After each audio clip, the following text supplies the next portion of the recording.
my understanding is Ford is ramping up that manufacturing and also going to be hiring more American workers at this facility thanks to President Trump's policy. So he'll be doing that tomorrow and talking about all of the great economic news, which I would be remiss if I did not point out to you all. We have mortgage rates falling below 6% for the first time in years. Thank you, NBC, for this very fair and honest headline. But this is the truth, and these are the facts thanks to President Trump's economic policies. So frankly, they're hard to deny.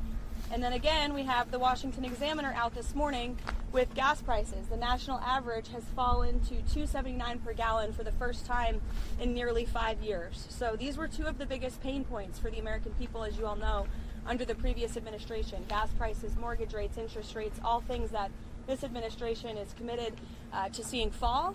In addition to prices, we know core inflation is at its lowest point as it has been in 5 years. And so these economic policies are really coming into fruition now that we're in 2026. And we'll be seeing more tax cuts into the pockets of the American people later this spring as well. So it's all good news on the economic front, and I know the president looks forward to talking about that tomorrow in Michigan. I'll take some of your questions today. Does the president think that the Fed chair should be in jail? Thank you so much, Karoline.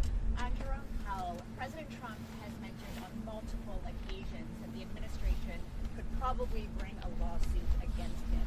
Did the president ever direct DOJ officials to open an investigation into Powell? No.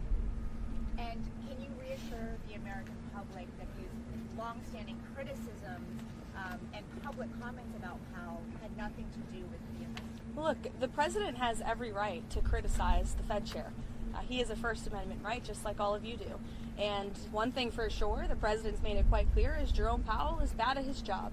As for whether or not Jerome Powell is a criminal, that's an answer the Department of Justice is going to have to find out, and it looks like they intend to find that out. Karoline, thank you. Just 2 more questions on the Fed for you. Senator Tillis is promising to hold up all Fed nominees until this legal matter with Jerome Powell is resolved. What does the president make of that? I haven't spoken to the president about Senator Tillis' comments. I'll leave that to our legislative affairs shop to figure out, and I'll let the president speak on that himself. Go ahead. Believe that the Fed should operate independently from him.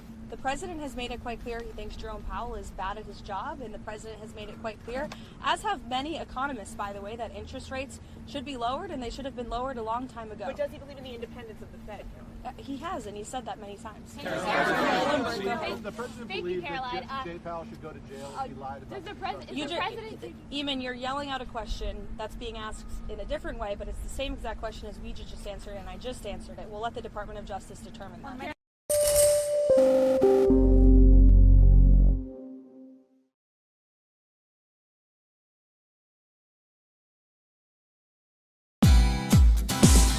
Hey, thank you for watching this on CNBC TV 18. Hope you liked it.